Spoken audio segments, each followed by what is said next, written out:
बेटा, तुम्हारी छुट्टियां खत्म हो गई हैं, तो तुम अकेले अपनी जॉब पर चले जाओ। बहू तुम्हारे साथ जाकर क्या करेगी? अभी तो तुम दोनों की नई नई शादी हुई है, तो एक दूसरे के साथ रहने की आदत भी नहीं होगी। तुम वहां पर अकेले ही रहते थे। बहू को कुछ दिन हमारे पास छोड़ दो, फिर बाद में तो तुम दोनों को सारी जिंदगी एक साथ ही रहना है, और बीच बीच में तुम घर आते रहना। मुंबई से दिल्ली दूर ही कितनी है। ऐसा कहकर उर्मिला जी अपने काम में लग गई, मानो उन्होंने कितनी सामान्य बात कह दी हो। यह सुनकर नई नवेली बहू मीता की आंखों में आंसू आ गए। उसकी शादी को अभी एक हफ्ता ही हुआ था। पति की छुट्टियां खत्म हो गई थी, तो वह वापस जा रहा था। मीता का भी बड़ा मन था कि वह भी पति के साथ ही चली जाए, क्योंकि घर में देवर और ननद तो थे ही सास के साथ। लेकिन उर्मिला जी बहू को बेटे के साथ भेजना नहीं चाहती थी। मीता तो सपने सजाए बैठी थी कि पति के साथ खूब मस्ती से रहेगी। अब सास के कारण उसके सारे सपने टूट गए। वह सिर झुकाकर कमरे में गई तो सुरेश भी परेशान होकर उसके पीछे आया।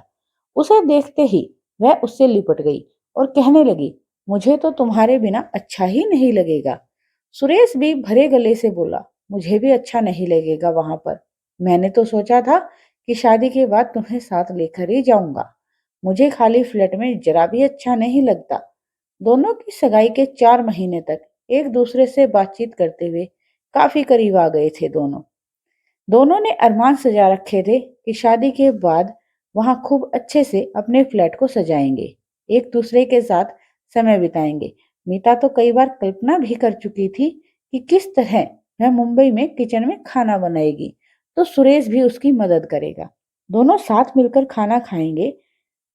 उसने तो यहाँ तक सोच रखा था कि कुछ दिनों के बाद वह भी अपने लिए कोई जॉब देख लेगी, वहीं पति के साथ रहेगी और ऑफिस जाने के लिए दोनों साथ निकलेंगे। छुट्टी वाले दिन तो दोनों हाथ में हाथ डालकर समुद्र के किनारे घूमेंगे। इन सारे सपनों पर पानी फिर चुका था। ऊपर से अभी दोनों का एक दूसरे के साथ रहने का मन कर रहा था। सुरेश धीरे से बोला, मैं पापा से बात करता हूँ, शायद मेरी बात समझ जाए। सुरेश अपने पिता के पास गया और कहने लगा, पापा, मैं मीता को भी अपने साथ ले जाऊं क्या? तो उसके पिताजी कहने लगे, देखो बेटा, मुझे तो कोई प्रॉब्लम नहीं है, लेकिन तुम्हारी माँ कह रही थी अभी मैं बहू को नहीं जाने देना चाहती, क्योंकि उन्होंने भी अपनी बहू के साथ समय बिताना है। उनका भी मन है, तो मुझे लगता है कि कुछ दिन के लिए तुम उनका मन रख लो, उसके बाद आना तो अपनी पत्नी को ले जाना। बेटा पिता की बात सुनकर खामोश हो गया, क्योंकि बोलने से कुछ फायदा नहीं था और ज्यादा बहस करते हुए उसे थोड़ी शर्म भी आ रही थी। अब इसी चक्कर में नए नए वाले जोड़े के सारे अरमान कुचल दिए गए। उसकी सास को यह समझ नहीं आ रहा था कि उनकी खुद की शादी को कितने साल हो चुके थे। वह अपने पति से आज तक कभी अलग नहीं रही, तो बेटे बहू को तो साथ रहने दे। खैर, पति के जाने के बाद मीता ने घर के कामों में मन लगाने की कोशिश की, तो उसकी सास उस पर जिम्मेदारियों पे जिम्मेदारियां डालती चली गई। लेकिन इसी बीच उसने गौर किया कि घर वाले जब एक साथ बैठकर कुछ बातचीत करते रहते हैं, तो उसके जाते ही सब एकदम से चुप हो जाते हैं। उर्मिला जी ने भी सभी को खास राय दे रखी थी कि बहू के सामने कोई भी पर्सनल बात नहीं करनी है। एक दिन उर्मिला जी की बेटी कहने लगी, माँ, तुम ऐसा क्यों बोलती हो? भाभी तो कितनी अच्छी है, हम सबका कितना ख्याल रखती है, और अभी तो वह हमारे साथ अच्छे से खुल मिल गई है, तो उनके सामने घर की बात करने में क्या हर्ज है?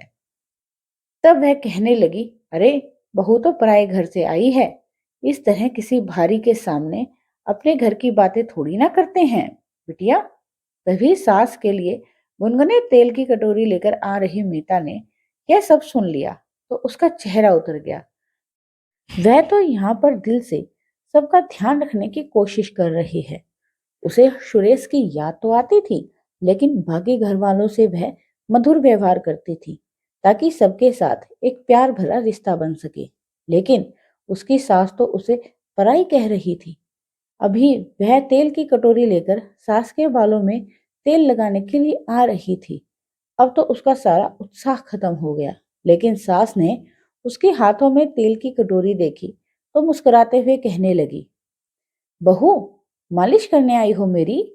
आजा बेटा आजा। फिर बेटी से बोली, तुम जाओ, हम बाद में बात करते हैं। इस बात पर मीता की आंखों में आंसू आ गए, लेकिन उसने अपनी सास और ननद से उन आंसुओं को छुपा लिया। वह चुपचाप बैठकर सास के सिर में तेल मालिश करने लगी। आज उसे समझ में आ रहा था कि घर वाले उसके सामने हमेशा चुपचाप से क्यों रहते हैं। डाइनिंग टेबल पर भी सब शांत होकर खाना खाते थे। मीता कोई बातचीत करने की कोशिश करती तो सास उसे डांट देती थी। हमारे यहाँ खाना खाते समय कोई बात नहीं होती है बहू।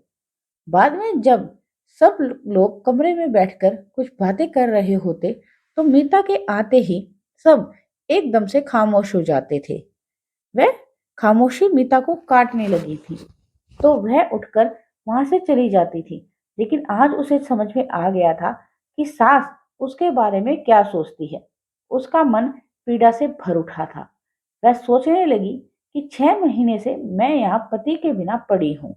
इसी बीच सुरेश बस 2 बार मिलने आया है और उसमें भी उसके पति के साथ समय बिताने का मौका बस रात में ही थोड़ी देर के लिए मिल पाता था। अभी उसे लग ही रहा था वह यहाँ किसके लिए पड़ी हुई है। उसने उसी रात सुरेश से बात की और कहने लगी, मम्मी जी तो मुझे पराया समझती हैं और अब मेरे सामने कुछ बातचीत भी नहीं करती। तब सुरेश ने अगली सुबह अपनी माँ को फोन लगाया और कहने लगा, माँ, मुझे पता चला है कि तुम अभी भी मेरी पत्नी को पराया समझती हो। तो उर्मिला भड़क उठी और कहने लगी, जरूर तेरी पत्नी ने हमारे खिलाफ तेरे कान भरे हैं। अभी तो वह हमारे घर में हमारी छत के नीचे रहती है तो यह हाल है। अगर गलती से तेरे पास चली गई होती तो इसने पता नहीं क्या कर देना था बेटा। देख बेटा, इस तरह पत्नी की बातों में नहीं आते हैं। वैसे भी आज उसने मेरी शिकायत करके या बात साबित कर दी कि वह पराई ही है। तो बस इसीलिए हम उसके सामने घर की बातें नहीं करते हैं और उसके लिए यह ठीक है। इतना कहकर उन्होंने फोन काट दिया। सुरेश को भी माँ की बात बहुत बुरी लगी। उसने सोच लिया कि अब कुछ तो करना होगा। सुरेश अगले सप्ताह ही छुट्टी लेकर घर चला आया। उसे अचानक से देखकर घर वाले बहुत खुश हो गए थे। अगली सुबह ही वह अपनी माँ से बोला, माँ, इस बार मैं मीता को अपने साथ लेकर जाऊंगा। वह कहने लगी, अरे, बहू को कुछ दिन के लिए तो हमारे पास छोड़ दे। मीता बोल पड़ी, नहीं मम्मी जी, अब मैं अपने पति के साथ जाऊंगी। यहाँ पर रहने में मुझे भी अजीब लग रहा है क्योंकि इस घर के लिए तो मैं पराई ही हूं ना। यह सुनकर उर्मिला जी गुस्से में कहने लगी, बहू, तुम पति के साथ मौज मस्ती करने चली जाओगी तो हमारी सेवा कौन करेगा? जब हम इस दुनिया में नहीं रहेंगे तब यह बेशर्मी दिखा लेना। मीता हैरानी से सास का चेहरा देखने लगी और कहने लगी, मैं अपने पति के साथ मौज मस्ती करने के लिए नहीं जा रही हूँ मम्मी जी। इतने दिनों से आप भी तो पापा जी के साथ रह रही हैं, तो क्या यह बेशर्मी करना हुआ आपका? उर्मिला जी गुस्से में बोली, मुझसे जुबान लड़ाती हो? तभी सुरेश बोल पड़ा, माँ, इसमें जुबान लड़ाने वाली कोई बात नहीं है। और वैसे भी जब मैंने आपसे सवाल किया कि आप इसे कोई बात शेयर क्यों नहीं करती, तब आपने मुझे यह जवाब दिया था कि बहू तो पराई है। तो अगर बहू पराई है तो फिर इसे अपने घर में मत रखो ना, इसे मेरे साथ जाने दो। आपके लिए पराई हो सकती है लेकिन मेरे लिए तो मेरी अर्धांगिनी है, मेरे ही अस्तित्व का हिस्सा है। तो बेकार में इसे आप लोगों के पास क्यों छोड़ूं मैं? यह सुनकर उर्मिला जी हक्की बक्की सी रह गई। सुरेश के दृढ़ निश्चय को देखकर उर्मिला जी की हिम्मत ही नहीं हुई कि अब कुछ भी बोलकर बहू को रोक ले। मीता भी चुपचाप कमरे में जाकर पैकिंग करने लगी। उर्मिला जी इस बात के लिए काफी दिनों तक सुरेश से नाराज रही, लेकिन सुरेश को भी माँ की नाराजगी से कोई फर्क नहीं पड़ता था क्योंकि एक तो वह शुरुआत से ही बहाने बनाकर उसकी पत्नी को अपने पास रोके हुए थी और ऊपर से उसे पराई भी बोल रही थी, तो उसे भी पत्नी के लिए कोई ठोस कदम तो उठाना ही था। मीता भी अभी पति के पास जाकर खुश थी, वरना ससुराल में परायपन वाले एहसास के साथ दिन भर काम करते रहने से उसे ऐसा लगता था जैसे वे ससुराल में कोई मुफ्त की नौकरानी हो, जिसे ना तो कोई सैलरी मिलती है और ना ही कुछ सम्मान। तो दोस्तों, कुछ घरों में बहू को पराया समझकर उसे ताने देने और घर से अलग करने से परिवार का माहौल बिगड़ता है। हर बहू अपने पति के साथ जीवन बिताने का अधिकार रखती है और वही उसका सबसे बड़ा सहारा होता है। अगर सास सच में परिवार को खुश देखना चाहती है, तो बहू को अपनापन और उसे सम्मान देना होगा। तभी घर में प्यार और एकता बनी रह सकती है। तो दोस्तों, यह थी आज की कहानी। कैसी लगी आपको कहानी? मुझे कमेंट सेक्शन में कमेंट करके जरूर बताएं। कहानी अच्छी लगे तो चैनल को लाइक, सब्सक्राइब और शेयर करना ना भूलें। फिर मिलूंगी आपसे ऐसे ही पारिवारिक और सामाजिक कहानियों के साथ। तब तक के लिए धन्यवाद और यही उम्मीद करती हूँ कि हम सब सदा खुश रहें।